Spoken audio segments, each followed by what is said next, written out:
Easier MPSC चॅनलला subscribe केले नसेल तर लगेच सबस्क्राईब करा आणि बेल आयकॉनला प्रेस करायचे विसरू नका.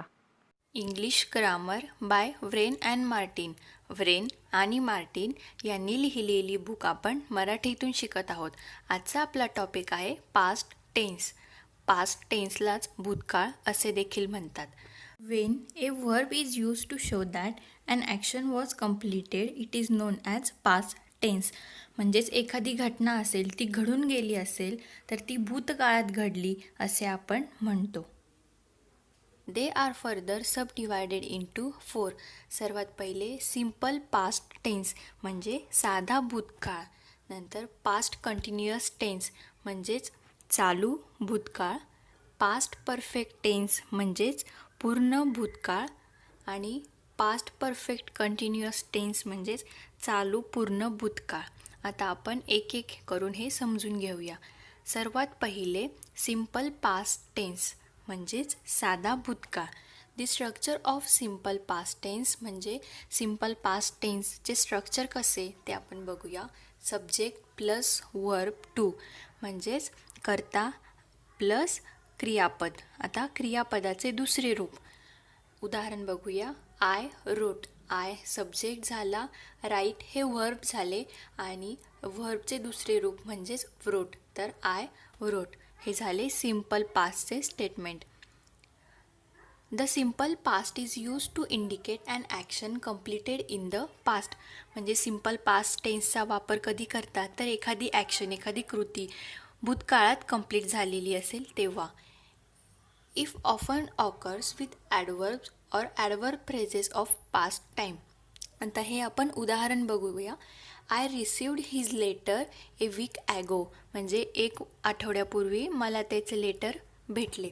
आता ए वीक ॲगो हे ॲडवर्ब फ्रेजेस ऑफ टाईम झाले, त्यामुळे इथे आपण बघू शकता की आय रिसिव्ड हिज लेटर इथे आपण सिम्पल पास्ट टेन्सचा वापर केलेला आहे. नेक्स्ट आपण बघूया. Sometimes this tense is used without an adverb of time. In such cases, the time may be either implied or indicated by the context. म्हणजे कधी कधी सिम्पल पास्टच्या स्टेटमेंटमध्ये आपल्याला ॲडवर्ब ऑफ टाईम बघायला मिळत नाही. मग त्यावेळेस त्या केसेसमध्ये सेंटेन्समध्येच आपल्याला इंडिकेट केले जाते की टाईम काय असू शकतो किंवा त्यांनी इनडायरेक्टली सांगितले असते. आता आपण उदाहरण बघूया. आय डिडंट स्लीप वेल. आता इथे असे देखील म्हणू शकले असते की I didn't sleep well yesterday, पण इथे ॲडवर्ब ऑफ टाईम नाही आहे, त्यामुळे आय डिडंट स्लीप वेल म्हणजे यावरून आपल्याला समजते की मला झोप लागली नाही तर कधी, किंवा आपण म्हणू शकतो की लास्ट नाईट किंवा कालच्या रात्री. त्यामुळे आपल्याला इथे सेंटेन्समध्ये इंडिकेट केलेलं आहे की त्याचा टाईम काय आहे किंवा कोणत्या वेळेत ही घटना घडलेली आहे. The simple past is also use for the past habits म्हणजेच भूतकाळातील पास्टमधील नित्यनियमाने केलेल्या सवयींचे वर्णन करण्यासाठी सिम्पल पास्टचा वापर केला जातो. आता उदाहरण बघूया. He studied many hours every day म्हणजे तो दररोज अनेक तास मेनी आवर्स स्टडी करायचा. आता ही त्याची पास्टमधली सवय झाली, ती एक्सप्रेस करण्यासाठी, तिला दाखवण्यासाठी सिम्पल पास्टचा वापर केलेला आहे. He always carried an umbrella. त्याच्यासोबत तो नेहमी अम्ब्रेला घ्यायचा, त्यामुळे इथे देखील बघू शकता आपण की त्याच्याकडे नेहमी अम्ब्रेला असते किंवा तो कुठे जाताना नेहमी अम्ब्रेला घेऊन जायचा. ही त्याची सवय झाली, ती एक्सप्रेस करताना आपण इथे सिम्पल पास्टचा वापर केलेला आहे. नेक्स्ट आपण बघूया पास्ट कंटिन्युअस टेन्स म्हणजे चालू भूतकाळ. The structure of past continuous tense subject plus to be was were plus verb plus ING. आता उदाहरण बघूया. I was writing.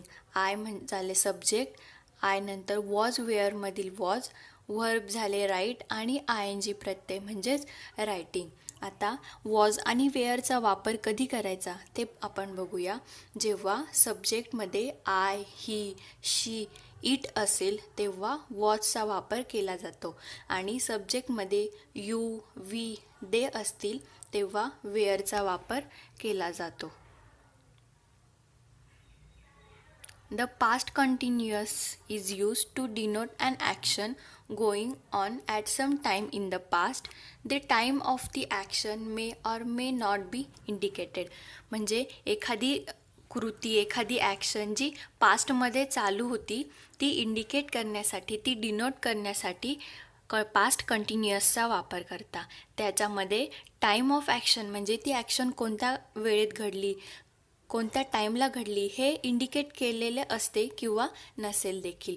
उदाहरण बघूया. We were listening to the radio all evening. आता इथे आपण बघू शकतात की एखादी ॲक्शन पास्टमध्ये चालू होती, तिचे वर्णन केलेले आहे, पण तिचा टाईम आपल्याला इथे माहीत नाही. इथे सेंटेन्समध्ये त्यांनी टाईम दाखवलेला नाही.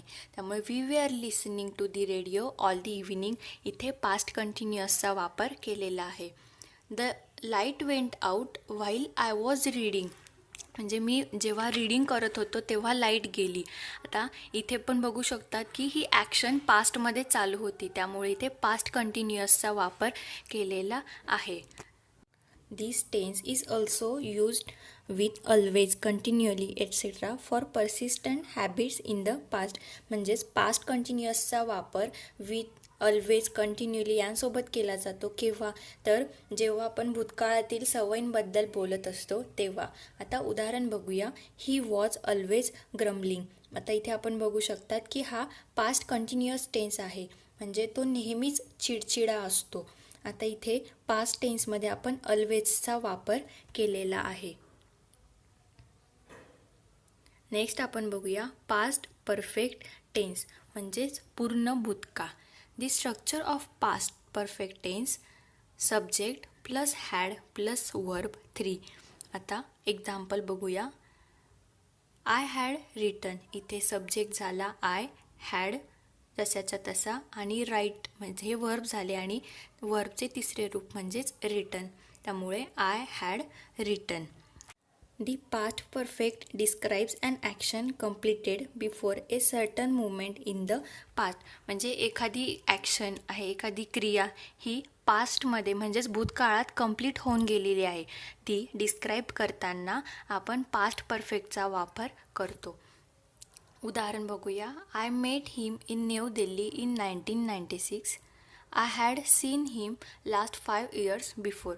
आता I met him in New Delhi in 1996 ही एक कंप्लीट ॲक्शन होऊन गेलेली आहे. म्हणजे 1996मध्ये मी भेटलो होतो त्याला किंवा तिला. आता ही कंप्लीट ॲक्शन होऊन गेली. आता ती डिस्क्राईब करताना म्हणजे I had seen him last 5 years before. आता ती ॲक्शन डिस्क्राईब करताना आपण इथे पास्ट परफेक्ट टेन्सचा वापर केलेला आहे. नेक्स्ट आपण बघूया. If 2 actions happen in the past it may be necessary to show which action happen earlier than other. The past perfect is mainly used in such situations. The simple past is used in one clause and the past perfect in another. म्हणजेच भूतकाळामध्ये 2 actions घडून गेल्या असतील, 2 घटना, 2 क्रिया घडून गेल्या असतील, तर त्यातली कोणती पहिले झाली आणि कोणती नंतर झाली हे समजणे गरजेचे आहे. तर तेव्हा जी पहिले घडलेली घटना असेल ती पास्ट परफेक्टने सांगितली जाते आणि नंतर घडलेली घटना ही सिम्पल पास्टने सांगितली जाते. आता आपण उदाहरण बघूया. When I reach the station the train had started.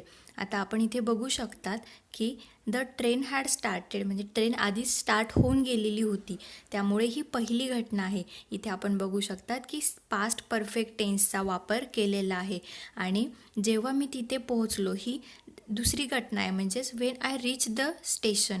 इथे आपण बघू शकतात की आय रीचमध्ये सिम्पल पास्टचा आपण वापर केला आहे. So I couldn't get into the car. त्यामुळे मला ट्रेनमध्ये जाता आले नाही.